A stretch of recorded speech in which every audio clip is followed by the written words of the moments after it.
You have to take the risk. Everyone thinks being your own boss means freedom, vacations, money just rolling in. Let me tell you the real story. The hard truth, the grind. You work more hours than you've ever worked. Working 40 hours, it'll be 80 to 90 hours. What you want to do is put in the time in the beginning. Get those 80 and 90 hours in. Hustle.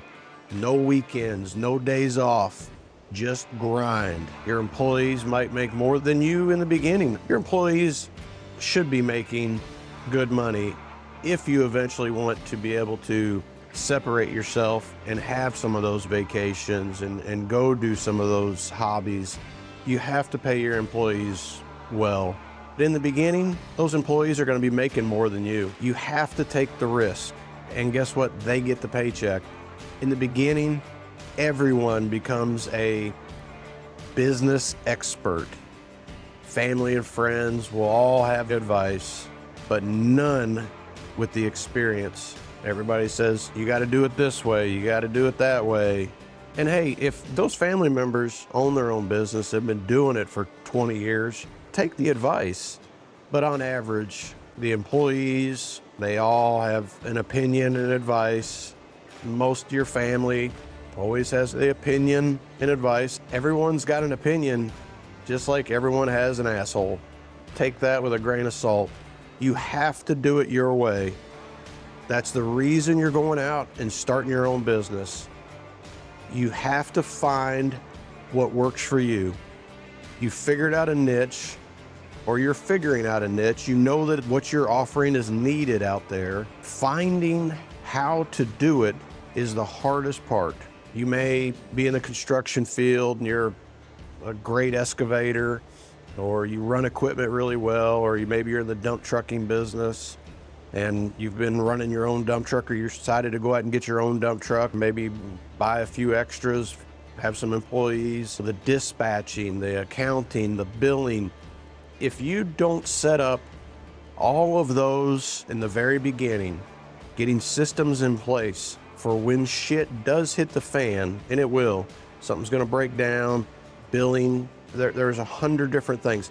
If you get your systems in place, you will have customer retention a lot longer, because if you miss bill on your very first set of invoices and you don't bill them the correct amount, they're only gonna deal with you once or twice, and if it keeps happening, they're going to go somewhere else. Remember, there's always somebody else in line right behind you to take your position or to steal your client. Get you a solid manager, get you a solid supervisor, superintendent.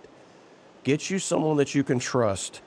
Get you somebody that has the drive, and then teach them how you want them to run and assist in your company. Show them that this is the way I want you to follow. Nowadays with AI, getting job descriptions and things like that, so you can assign certain roles to each employee, is so important.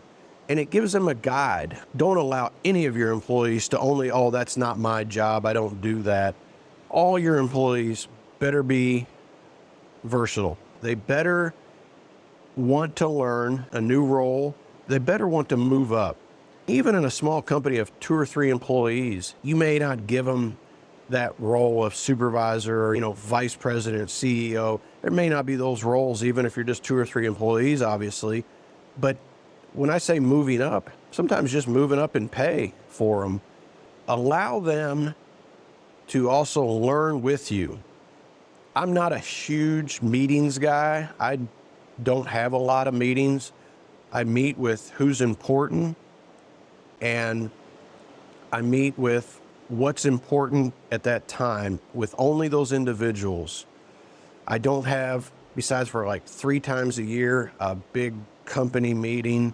I do it at the beginning of the season, right at the mid-season, and then at the end of the season. I have large company meetings, but I don't have weekly meetings with all the employees.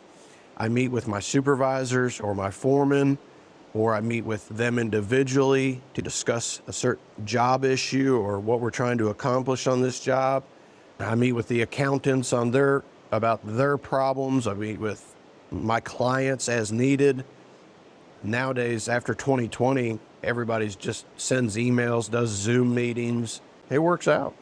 The other thing is that all these perks that you see a lot of business owners doing, and they've probably been in business 5+ years, to start seeing some of those perks.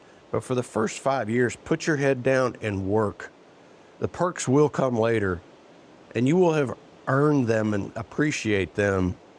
No one cares about how hard you're working. No one cares that you work the weekends. If you talk to somebody about those types of things and they don't own their own business, they don't understand. They think you're making so much money, and you might be gross revenuing a bunch of money. And as soon as you start breaking that $5 million a year, you finally start seeing some of those perks. But getting to that point is so hard. But as you get to those perks and you get past your 5 years, you need to go out and start enjoying yourself. You've earned it. You deserve it. Go out, get you a hot rod if you're a car guy, or a street rod, or go shooting more often and get into some trap shooting or some type of competitions, or just enjoying more time with your family, going on vacation.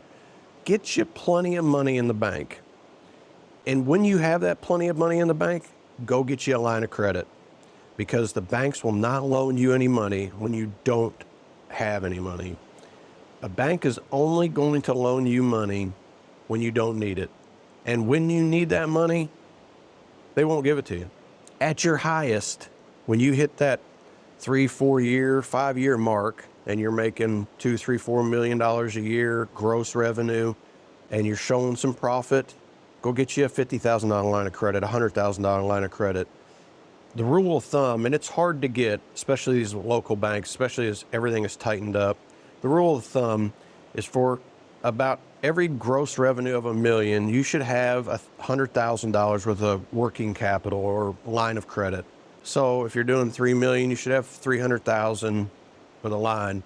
My company's able to operate with a lot less because we have changed our terms of payment. As we progress in these videos, I'll talk more about, and it helps you manage your risk the way that I now pay my bills, except for your Verizon bill or your insurance or things like that. Those come every month.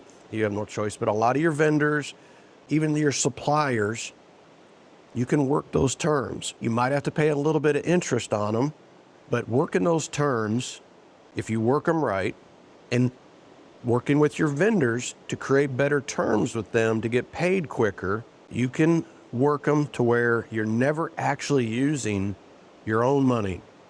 And that's stuff that I can teach you. Go out, put your head down, put the shovel in the dirt and work. There's an old saying, disappear for 6 months. I've done that a couple times in my life.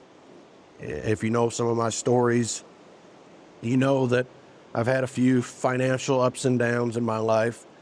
And there was a couple times I just had to put my head down and get back to work. Take the job that I knew I was better at in my employees, whether it be running a bulldozer or grading. And I went and got in that dozer and ran it for 3 months straight. We used to have a paving division. I ran that paver for a couple of years and then got home at 5 and 6 in the evening, did billing, payroll approval. I never stopped. Work until midnight almost every night and back up at 5 a.m. I did that for about 6 years straight on this division of my company because I wanted to get it established. I needed to learn every part of that business so I could then explain how I wanted it done. The old school hard knocks, and I have done it many times, but that freedom did not come easy, and it did not come quick. Put your head down, get to work, get the right employees. Don't just hire bodies. There was a time when some of these employees, I was trying to find a younger generation, and It took 30 of them before I got 2 good ones, and I still have them today. And they've now going on 4 and 5 years with me that they are finally, one of them has become a foreman, but it took a long time to get that done. Owning a business is like climbing a mountain, brutal at the start, no shortcuts, but if you don't quit, the view from the top is worth it. If you're thinking about starting a business, just know this: it's harder than you think. But if you push through it, it's better than you can imagine. Hey, drop a comment if you're in the grind right now. Tell me how you're doing. If you've been doing it a few years and you're starting to see that it's starting to become that downhill for you, where did it break for you at? Where did you find that it became easier, or you started to be able to shorten your days up and start enjoying some life again? Let me know. I appreciate everybody. Remember this: God, family, country. Thanks, guys. Have a good day.